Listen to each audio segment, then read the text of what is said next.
So I recently started a Substack and I just posted my first article. It's on the anti-intellectualism, but in a Motswana context. So on top of that, I wanted to start this series as a way to explore why things are the way they are. And in my article, I basically had written that the example that best exemplifies this is how we vote and all that stuff, especially how we voted in like the upcoming elections. Well, not upcoming, since like they've already passed, but the elections that got UDC into power, basically. Even though I was still a minor during those times, I still think that my perspective was very much, I would say it was as holistic as it could be, because I was actually hearing the opinions of those around me and how they felt about the new government. And now that I'm of age, I think that it's best for me to, share my perspective on all of this. So that was the example that I gave in my article that best exemplifies how anti-intellectualism has run rampant amongst Motswana. And I just wanted to, start this series just so that I could change up my content. I feel like it was getting repetitive over time and I was kind of just finding an easy way out. So I want to put in more effort, more dedication into my work. Think of this as like a rebrand per se for the next coming years. And yeah, I really want to not center Western perspectives when I am making my content. So yeah, there's also the fact that like I want to prepare myself for, to be more curious. I feel like I haven't read enough. That's all I'm just saying, because like as a kid I used to read encyclopedias, I used to do all these things, I used to be part of book clubs and all that stuff. But on top of that, I was curious. Like my curiosity was just feeding for information. Now I kind of just live in a world whereby I can survive without not really reading, and I want to change that. I want to force myself to read, and I want my content to reflect that. So there's that as well. I've just been wanting to change up my content, and I'm still going to post poetry. I actually just started a new set of poems for me to post. I still need to finish up that one album.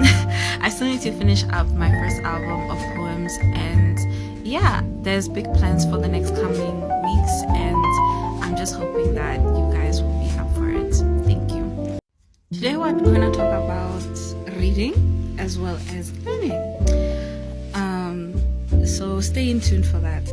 Now, learning in a Motswana context has always been something that, for the most part, is very structured in a way whereby like it's very narrow-minded and doesn't really allow for other pursuits such as the arts, philosophy, and sciences, yes, but in a way whereby it fits into a very narrow-minded manner.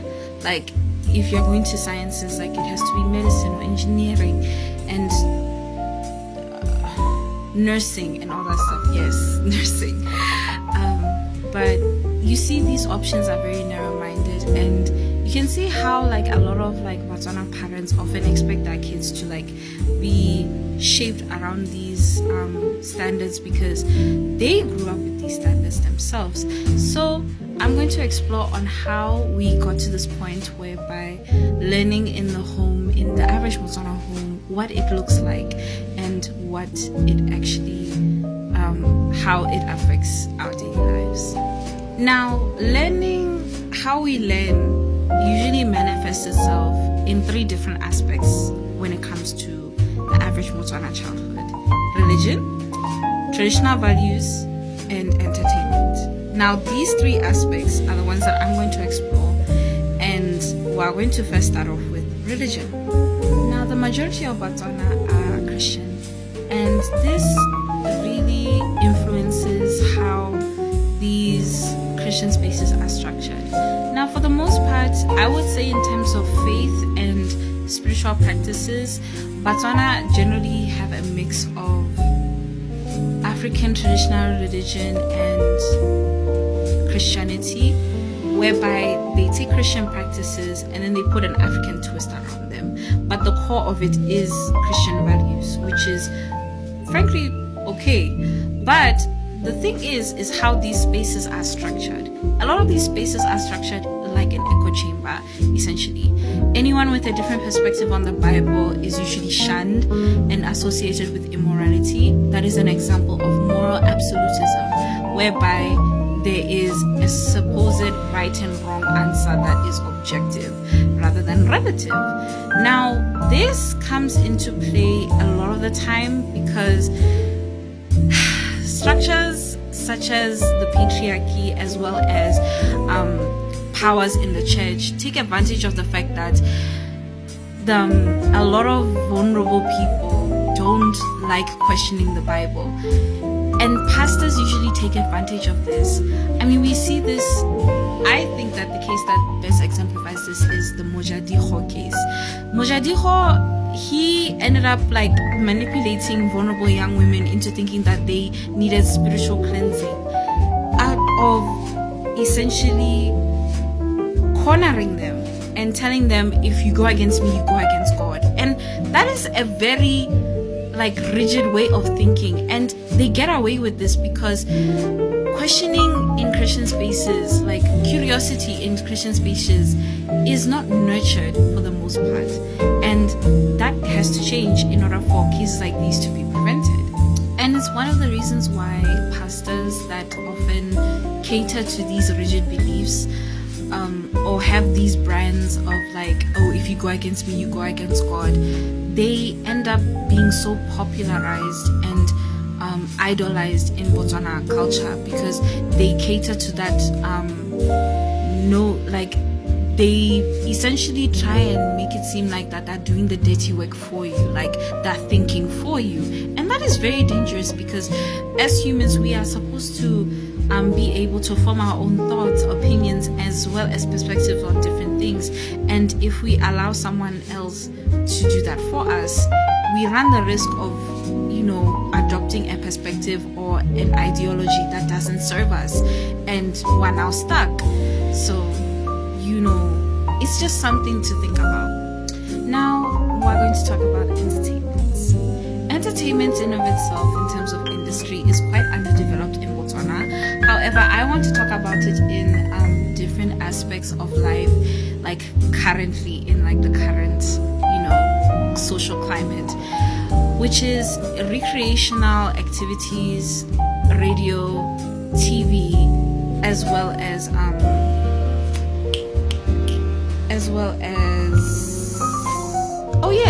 social media. Yes. Now, first things first, we're going to talk about social media.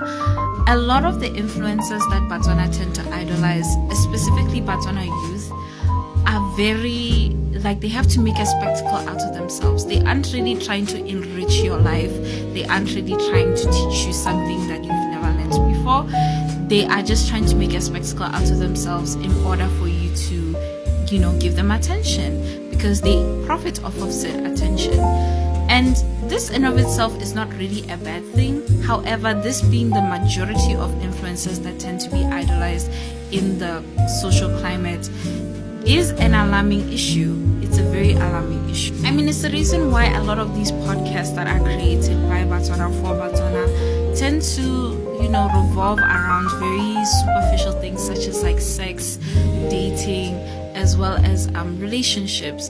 And there's only so much one person can explore when it comes to those aspects of life. There's only so much one person can do. And we also see this in the way journalism in Botswana is structured, whereby it focuses on virality rather than genuine storytelling. This creates a decrease in the quality of entertainment around Botswana. Now, in terms of recreational activities, now this is where things get tricky, because we don't have that many third spaces in Botswana. At least none that I know of. We don't have that many clubs. We don't have that many libraries. We don't have investments in these aspects of arts and culture, which is like really important because it allows for social bonding. It prevents social isolation, and it allows for people to be exposed to different perspectives, different kinds of people, or maybe like-minded people, maybe curious people. I don't know, like all these things are really beneficial to the enrichment of the lives of the youth, especially because youth is our future. The youth are our future. So if we end up exposing them to different perspectives in any age, we will be able to, be exposed to different ways of life, and that could really be beneficial to us one day. We don't have our money being put there. Our money isn't invested into libraries. Our money isn't invested into clubs that enrich people's lives. Most of our money is going to alcoholism, and I want to talk about it. Now, this isn't new. Botswana loved to drink, and it has always been, well, let me just say, in my generation, it has always been that way for quite some time. Now, in terms of the way things are structured, a lot of the economic factors are influencing our alcohol habits, our drinking habits, essentially. And this shows that a lot of Botswana don't want to think too much about our societal ills. We don't want to think too much about what's wrong with our country. We'd rather just have fun and drink and not really think critically about what is going on in our country, which I empathize with because there's only so much you can think about without feeling some sense of anxiety and impending doom over your entire situation. But at what point is this really appropriate? Is there really a place where we draw the line? I don't know. Wait until for part 2. Hi guys, I'm back for part 2. So in the previous parts we talked about how religion and entertainment influence Botswana's learning patterns when it comes to the topic of anti-intellectualism in Botswana. And right now we're going to talk about traditional values. Now, when it comes to tradition, that's where Botswana tend to get a little bit more sensitive because the goal of preserving tradition is to preserve our culture, which I completely respect. But one thing that traditionalism doesn't yet quite understand is that culture is dynamic. It changes over time. The reason why we have those cultural norms is influenced by geopolitics, climate, access to resources, as well as what we considered normal back then. And now those things have changed, and so our cultural norms have to reflect that. And I am here to explore in the case of Musi versus Ramantele. I feel like this case best exemplifies how we cling on traditional values that hinder us as a community instead of advancing the betterment of our society. Cases like these best exemplify how these cases of, people wanting to inherit property, wanting access to resources, and, all in the name of tradition, tend to be people who benefit from those tradition and cultural norms. And what happens if you were never given a seat in the table traditionally? What happens if you're a woman? What happens if you're queer? What happens if you are a minority that traditionally was never meant a seat at the table? This is what we're having to talk about. Now, after all the appeals that went on in this case, it was finally concluded that the women were finally granted access as well as inheritance of the family home.